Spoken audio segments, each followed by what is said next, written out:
BFM Business, Intégral Placement, 10h midi, 100% placement. Et on reste au contact de vos placements et toujours des pistes de diversification. Et le monde du vin occupe une large place dans vos préoccupations. Vous nous le faites régulièrement savoir en nous écrivant. Angélique Delincsin vient donc vous tuyauter. Bonjour Angélique. Bonjour Cédric. La directrice générale déléguée d'Ideal Wine. Comment s'est passé ce premier semestre en termes de placement dans le monde du vin? Que nous disent les courbes des différents indices? En ce qui concerne les indices Winedex que calcule Ideal Wine, la comparaison avec le CAC 40 est plutôt flatteuse à la fin du premier semestre, puisqu'ils ont terminé. Donc le CAC 40, lui, a perdu, si je ne me trompe pas, à peu près 12%. Là où les indices vins, eux, ont progressé de 4,93%. Bon. Ils ont été portés principalement par la performance des vins de Bourgogne, mais encore plus par ceux de la vallée du Rhône, qui ont progressé de 5,70%. Et pourquoi il y a cet engouement pour la vallée du Rhône ? Les vins de la vallée du Rhône cumulent plusieurs facteurs qui ont influencé positivement le marché des grands crus ces derniers mois. J'en compte au moins 3. Le premier, c'est la rareté. Vous avez des cuvées prestige qui sont produites un petit peu partout dans la vallée du Rhône. Je pense par exemple à la réserve des Célestins à Châteauneuf-du-Pape, au domaine Henri Bonneau, ou la cuvée hommage à Jacques Perrin.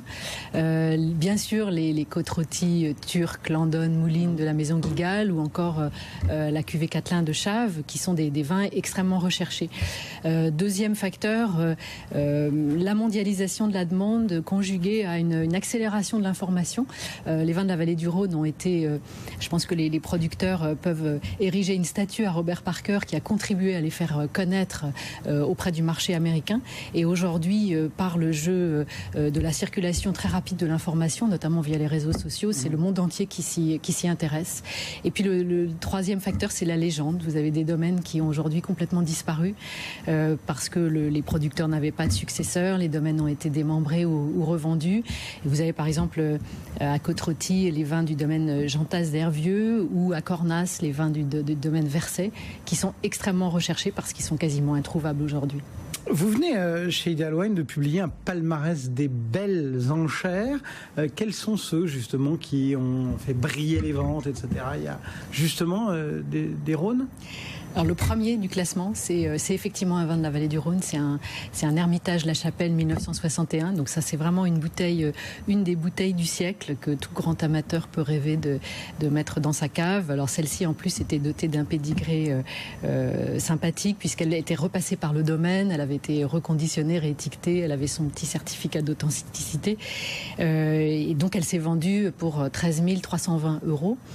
Mais c'est le seul vin du Rhône. Si on resserre ce palmarès aux 10 plus grands, les bouteilles les plus chères, en fait vous avez un domaine de Bourgogne avec un vin de ce domaine qui réunit 7 des 10 premières places du classement. Pas de surprise. Et donc c'est le domaine de la Romanée Conti. Oui. Pourquoi est-ce que la Romanée Conti à ce point-là fascine? Pourquoi est-ce que il y a une vraie spéculation qui s'organise sur ce nom?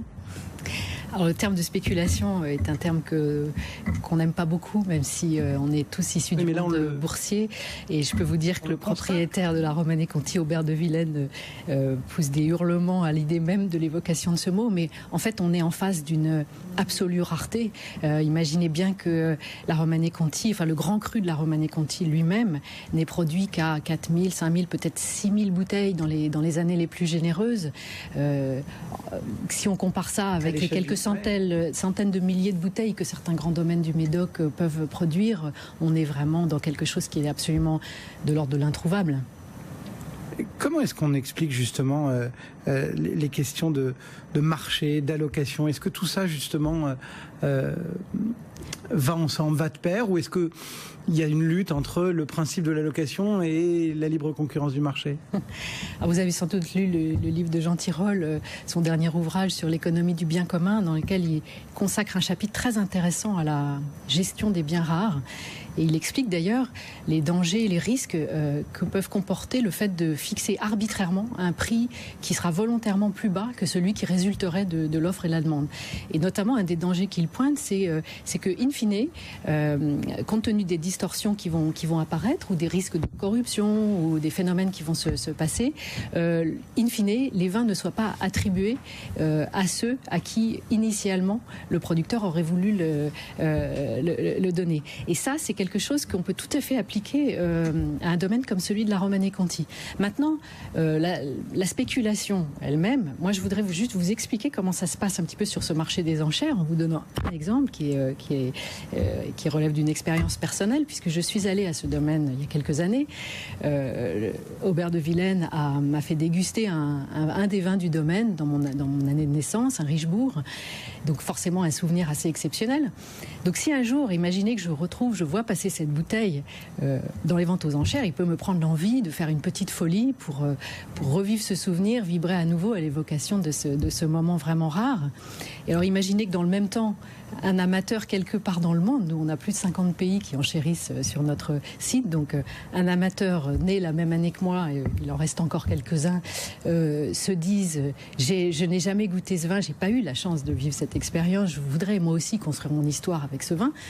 Donc lui va vouloir l'acheter à tout prix. Moi, nous allons nous battre. Les prix vont monter de façon peut-être extravagante par rapport à ce qu'on pourrait juger rationnel. Est-ce que c'est de la spéculation? Est-ce que c'est un crime? Je vous laisse libre d'en juger, mais en tout cas, ça arrive quotidiennement sur ce marché des ventes aux enchères. Juste pour terminer, il y a eu le Brexit, ça a bouleversé les marchés pendant un temps, il y a eu des mouvements dans un sens, dans l'autre. Est-ce que voilà, en 15 jours, 3 semaines, vous avez vu, vous, un impact du Brexit sur ce monde du vin? Ou est-ce que le monde du vin bruise de conséquences à attendre du Brexit? C'est pour l'instant un sujet qu'on suit de très près, parce que bien sûr la Grande-Bretagne est un marché historiquement très important pour les vins français. Si on prend ne serait-ce que le cas du champagne, c'est le premier marché à l'export pour ces vins-là. Et nous y avons un bureau et des clients, donc on suit ça effectivement de très près. Il y a plusieurs points d'attention. Le premier, c'est celui de la devise, que vous évoquiez, les soubresauts, l'évolution des taux de change fait qu'on anticipe une hausse des prix des vins français de 5 à 10% à la suite de ce Brexit, ce qui n'est pas forcément, compte tenu de la concurrence avec les vins de ce que l'on appelle le Nouveau Monde, c'est pas forcément la meilleure nouvelle pour les vins français. Deuxième point d'attention, celui des droits de douane potentiels qui pourraient potentiellement être appliqués à nouveau. Face à cela, comment est-ce que les choses vont se passer? Nous, on pense quand même que les Anglais sont très pragmatiques et que dans la négociation d'accords de libre-échange, ils auront tout intérêt à protéger le trade anglais qui est extrêmement puissant et qui fait que Londres reste encore une des plaques tournantes du marché des grands crus.